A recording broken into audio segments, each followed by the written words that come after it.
Hello hello, ഇന്നലെ നമ്മള് വാക്ക് കൊടുത്ത ഗുണ്ടകളെത്തേണ്ട സമയമായി. അവിടെ എന്തായി? എന്നെ കൊണ്ട് പറപ്പിക്കില്ലേ? എന്നെ ധൈര്യത്തില നീ അവർക്ക് വാക്ക് കൊടുത്തത്? ഇന്നലത്തെ ഷൂട്ടിംഗ് നടന്നിട്ട് പിന്നെ വാക്കല്ലാതെ ചാക്കായിരുന്നു കൊടുക്കണ്ടേ? എടാ, നീ ടെൻഷൻ ഒന്നും അടിക്കണ്ട. നമ്മുടെ പശു ഇല്ലേ ഇവിടെ, കാമധേനു? നോക്കട്ടെ. പത്രപാരായണത്തില. എന്തെങ്കിലും ഒന്ന് ചെയ്തേ പറ്റൂ. ഒരു നമ്പർ ഇട്ട് നോക്കാം. ഏറ്റാലേറ്റു. എന്തായാലും നീ ഇങ്ങോട്ട് വാ.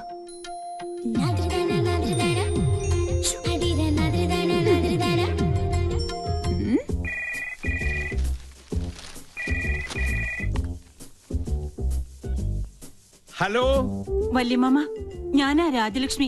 എന്താ മോളെ? അത്യാവശ്യമായി എനിക്കൊരു 50,000 രൂപ വേണം. ഹോസ്പിറ്റലിൽ നിന്ന് വന്നാൽ ഉടൻ തിരിച്ചു തരാം. അതിന് ഇപ്പൊ ഇവിടെ എന്റെ കയ്യിൽ കാശില്ലല്ലോ മോളെ. ഒരു ക്യാഷ് ചെക്ക് തന്നാ മതി, ഞാൻ മാറിക്കോളാം. വളരെ അർജന്റാ. ആരുടെയെങ്കിലും കയ്യിൽ കൊടുത്തു വിട്ടാലും മതി. പൂജമോള് സ്കൂളിൽ പോയല്ലോ. പിന്നെ ആ മരം കയറിയുണ്ട് പിങ്കി. വേറെ നിവൃത്തിയില്ലെങ്കിൽ അവളുടെ കയ്യിൽ തന്നെ കൊടുത്തു വിട്ടേക്ക്. പെട്ടെന്ന് വേണം. എന്റെ ഈശ്വരന്മാരെ, ജീവിതത്തിൽ ആദ്യമായിട്ടാ ഒരു 50,000 രൂപ കടം കൊടുക്കുന്നത്. പക്ഷെ രാജലക്ഷ്മി ആയതുകൊണ്ട് തിരിച്ചു കിട്ടും, ഉറപ്പാ. എന്താ സംഗതി? ഏറ്റവും താമസിയാതെ ഒരു പുറംവിളി കേൾക്കാം. വാ പിങ്കി, പിങ്കി മോളെ, പിങ്കി മോളെ, ദേ ഇത് നീ നിന്റെ അമ്മയുടെ കയ്യിലൊന്ന് കൊടുത്തേക്ക്. എന്താ ഇത്? ഒരു ചെക്ക. ചെക്കോ? എനിക്ക് പറ്റില്ല. അല്ലെങ്കിൽ തന്നെ ഞാൻ തൊട്ടതിനെല്ലാം കുറ്റ. അത് കറക്റ്റ്. ഈ കാശിന്റെ ഇടപാടൊക്കെ നമ്മൾ വളരെ സൂക്ഷിച്ച് തന്നെ കൈകാര്യം ചെയ്യണം. നീ ആര്? കേന്ദ്ര ധനമന്ത്രിയോ? പോടാ. മോളി ചെക്ക് പിടിച്ചേ. അത്രയ്ക്ക് അത്യാവശ്യം ഉണ്ടെങ്കിൽ നിന്റെ അമ്മ എന്നോട് ചോദിക്കുള്ളൂ. മോളിതൊന്ന് പിടിച്ചേ. ഓക്കെ, ഞാൻ വാങ്ങിക്കാം. പക്ഷെ ഇതിന്റെ പേരിൽ ഒരു പ്രോബ്ലം ഉണ്ടാവില്ലെന്ന് മുത്തശ്ശി സ്വന്തം തലയിൽ തൊട്ട് സത്യം ചെയ്യണം. അതെ, അതാണ് അതിനൊരു ശരി. വേണ്ട, ഒരു പ്രാവശ്യം നിന്നോട് ഞാൻ പറഞ്ഞു.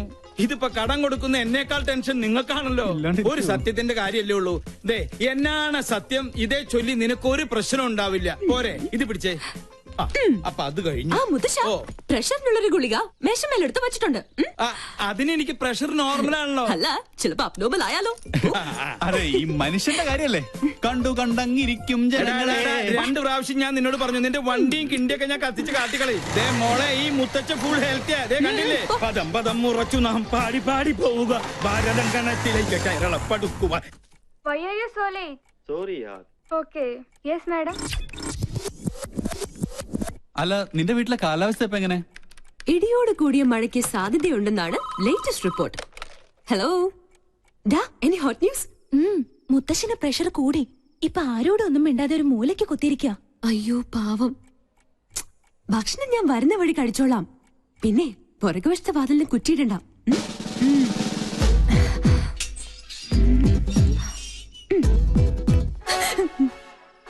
എനിക്കറിയാം ഇന്ന് നീ ഈ കുറുക്കുവഴിയിലൂടെ എഴുന്നള്ളൂന്ന്. തെരുവില് മോണോ ആക്ട്, വീട്ടില് മിമിക്രി. എന്താ നിന്റെ ഉദ്ദേശം? പോയിവിടെ. കണ്ടില്ലേ മുത്തച്ഛന്റെ അവസ്ഥ? അയ്യോ, മുത്തച്ഛൻ എന്ത് പറ്റി? മാഡം വന്നു, സാർ എന്തോ ചോദിച്ചു, മാഡം എന്തോ പറഞ്ഞു, പിന്നെ പടക്കോന്നൊരു വീഴ്ചയായിരുന്നു. അയ്യോ, പ്രഷറിന്റെ ഗുളിക കഴിക്കാൻ ഞാൻ പ്രത്യേകം പറഞ്ഞതല്ലേ. ഫോണിൽ എന്റെ ശബ്ദം അനുകരിച്ച് എന്തിനാ നീ കാശ് വാങ്ങിച്ചേ? ആട്ടെ, ആ കാശ് എവിടെ? കാശ് ചെലവായി പോയി. നേരെ ചൊവ്വേ കാശ് ചോദിച്ചാ അമ്മ തരുവോ? മുത്തശ്ശൻ തരുവോ? അത് നേരാ, ഒരിക്കലും തരൂല. അല്ല, ഞാൻ ചുമ്മാ ഒരു നേരം പോക്ക് കാണിച്ചു എന്ന് കരുതി അപ്പൊ തന്നെ ആ ക്യാഷ് ചെക്ക് എന്നെ ഏൽപ്പിക്കേണ്ട വല്ല കാര്യം ഉണ്ടായിരുന്നോ? വേണ്ടാന്ന് ഞാൻ മുത്തശ്ശന്റെ മുഖത്ത് നോക്കി പറഞ്ഞതാ. വാങ്ങിച്ചേ പറ്റുള്ളൂന്ന് മുത്തശ്ശന് ഒരേ നിർബന്ധം. അങ്ങനെ പറഞ്ഞോ സാറേ? പിന്നല്ലാതെ. ശരിക്കുള്ള കാര്യം. കോട്ടയോ? എന്താ അത്? അല്ല, കോട്ടവായിട്ട് ഇത് അകത്ത് പോകുന്നു പറയായിരുന്നു. ഒരു പ്രോബ്ലം ഉണ്ടാവില്ല എന്ന് സ്വന്തം തലയിൽ തൊട്ട് സത്യം ചെയ്താ മുത്തശ്ശൻ അതെനിക്ക് തന്നത്. അല്ലാന്ന് മുത്തശ്ശൻ പറയട്ടെ. അവൾ പറഞ്ഞു നേരാണോ? ഓ, അപ്പൊ മുത്തച്ഛൻ തന്നെയാ കുഴപ്പക്കാരൻ. ഈ ഒരു പ്രശ്നത്തിൽ വാവച്ചിയെ മാത്രം കുറ്റപ്പെടുത്തിയിട്ട് ഒരു കാര്യമില്ല. മണ്ടത്തരം കൊണ്ട് ഓരോന്ന് വരുത്തി വെക്കും മനുഷ്യനെ മെനക്കെടുത്താൻ. സ്വയം അങ്ങോട്ട് അനുഭവിച്ചോ. പൂജ ദാ വരുന്നമ്മേ. പോയി കിടന്നുറങ്ങടാ പന്നി. സോറി മുത്തശ്ശ. ഓടി കള്ളി.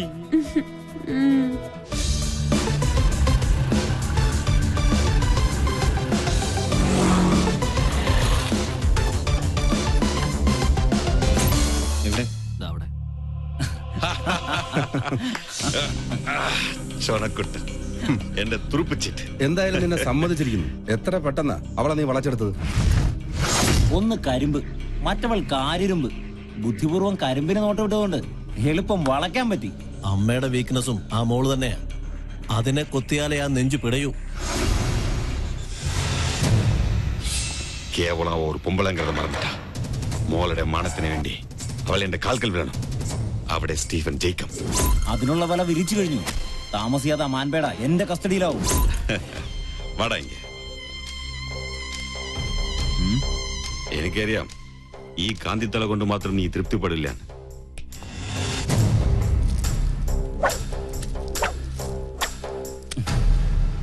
തൽക്കാലം മിനിക്കാൻ എനിക്ക് മതി. അപ്പൊ പറഞ്ഞ പോലെ.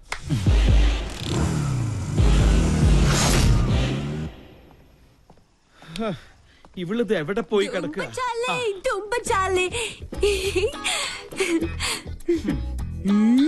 നായ്ക്കിരിക്കാൻ നേരമില്ല, എന്നാലും നായ് നടന്നിട്ട് ഒരു കാര്യമില്ല എന്നല്ലേ മുത്തശ്ശൻ ഇപ്പൊ പറയാൻ ഉദ്ദേശിച്ചത്? ബ്രിഗേഡിയർ നമ്പ്യാരുടെ ഫാമിലി ഫംഗ്ഷന്റെ കാര്യം കാലത്ത് തന്നെ ഞാൻ നിന്നോട് പറഞ്ഞതല്ലേ.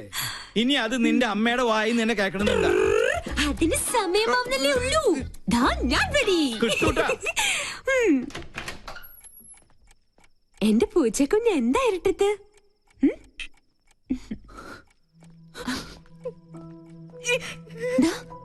എന്ത് പറ്റി?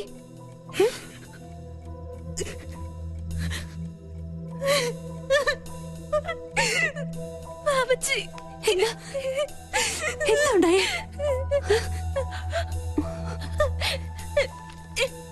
ആ ശരത് തന്നെ.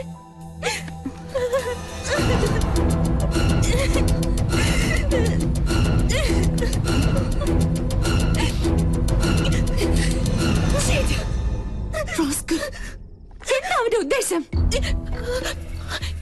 ഇന്ന് രാത്രി 8 മണിക്ക് ഹോട്ടൽ റീജൻസിയിൽ 307 നമ്പർ റൂമിൽ ചെന്നില്ലെങ്കിൽ ഈ ഫോട്ടോകൾ ഇന്റർനെറ്റിൽ പരസ്യപ്പെടുത്തും അത്രേ.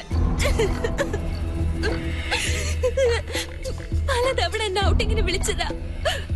അപ്പോഴൊക്കെ ഞാൻ എതിർത്തു. ഒടുവിൽ ഇതാ ഭീഷണി. ഒന്നും സംഭവിക്കില്ല. ആ ഫ്ലോട്ടിന്റെ വൃത്തിയായിട്ട നമ്പർ ആയതൊക്കെ. എന്തായാലും നമ്മളായിട്ടുണ്ടാക്കിയ പ്രശ്നം നമ്മൾ തന്നെ പരിഹരിച്ചേ പറ്റുള്ളൂ. അമ്മ അറിഞ്ഞ അത് മതി. എനിക്ക് പേടിയാവുന്നു. അറിയരുത്. അമ്മ മാത്രമല്ല ആരും. ധൈര്യമായിട്ടിരിക്കെ. ഞാനില്ലേ കൂടെ. ഈ കോലം കണ്ടാ മതി അമ്മയും മുത്തശ്ശനും സംശയിക്കാൻ. ഇത് ഞാൻ ഡീൽ ചെയ്തോളാം. നീ പോയി റെഡിയായേ പോ.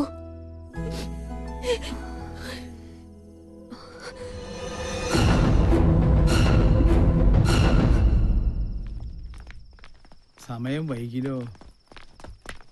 നീ ഇതെങ്ങോട്ടാ? സ്റ്റുഡിയോ വരെ. ഈ രാത്രിയിലോ? ഇപ്പഴാ ഓർത്തത്. നാളത്തെ എപ്പിസോഡ് എഡിറ്റ് ചെയ്യാനുണ്ട്. എന്ത് മലമറിക്കുന്ന ജോലിയായാലും ശരി, ഇന്ന് നീ ഞങ്ങളുടെ കൂടെ വന്നേ പറ്റൂ. എന്താ മെയിം സാബ് ഇങ്ങനെ വാശി പിടിച്ചാലോ?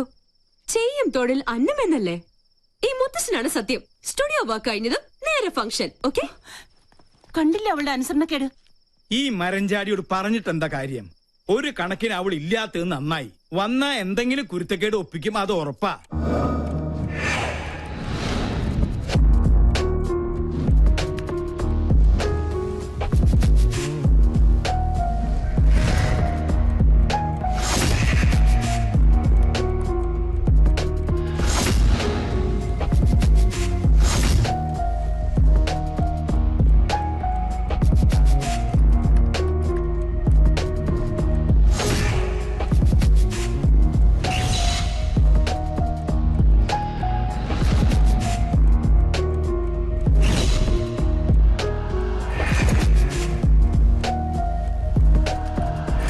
Fifth wedding anniversary celebrations of Brigadier KP Nambiar and Mrs. Sulochana Nambiar. Thank you. Good evening, everybody.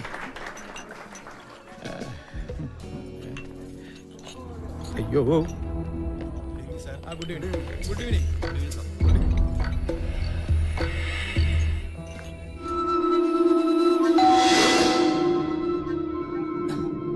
Yes, come in.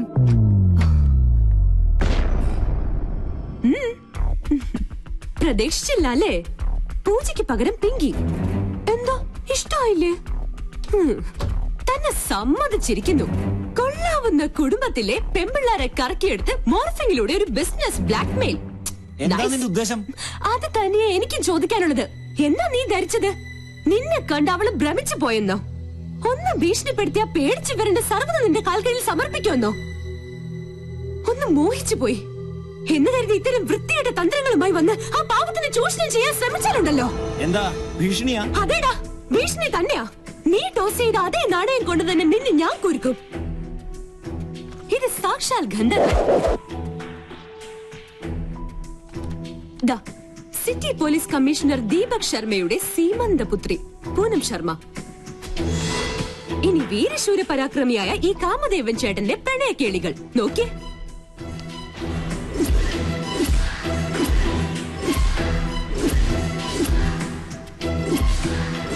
താമസിയാതെ ഈ ലീലാവിലാസങ്ങൾ ഇന്റർനെറ്റിൽ പ്രദർശിപ്പിക്കപ്പെടും.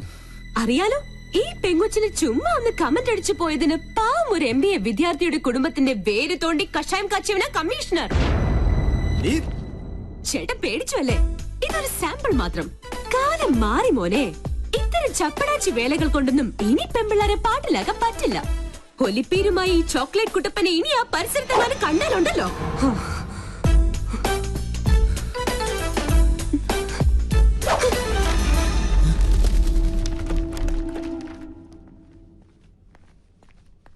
മോളെ,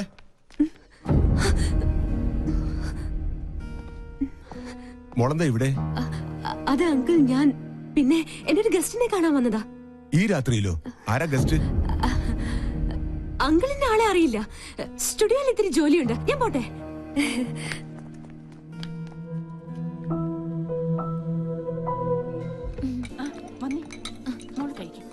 How are you, madam?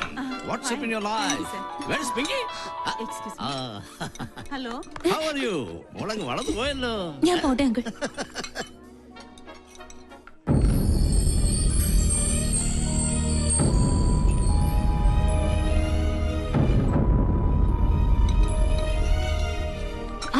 എന്തായി? എല്ലാം ഓക്കെ. ആ ഫ്ലേർട്ടിന്റെ നട്ടല് പിഴുതെടുത്താ ഞാൻ വരുന്നത്. ഞാൻ ആകെ ടെൻഷനിലായിരുന്നു. എന്റെ പൂച്ചക്കുട്ടി, ഇനി ടെൻഷനൊന്നും വേണ്ട. ഹേയ് മാം, എന്തിനാ ഇങ്ങനെ ദേഷ്യം കാണിക്കുന്നേ? സ്റ്റുഡിയോയിലെ ജോലി തീർന്നു. നീ മിണ്ടരുത്. Hi doctor. ഹലോ. ആരാ ഇവരൊക്കെ? ഇതിന്റെ മോളാ പൂജ. എന്ത് ചെയ്യുന്നു? ടീച്ചറാ. ഓ വെരി ഗുഡ്. ഇത് ഞങ്ങൾക്ക് അല്പം ധൃതിയുണ്ട്. സോറി. ഓക്കെ.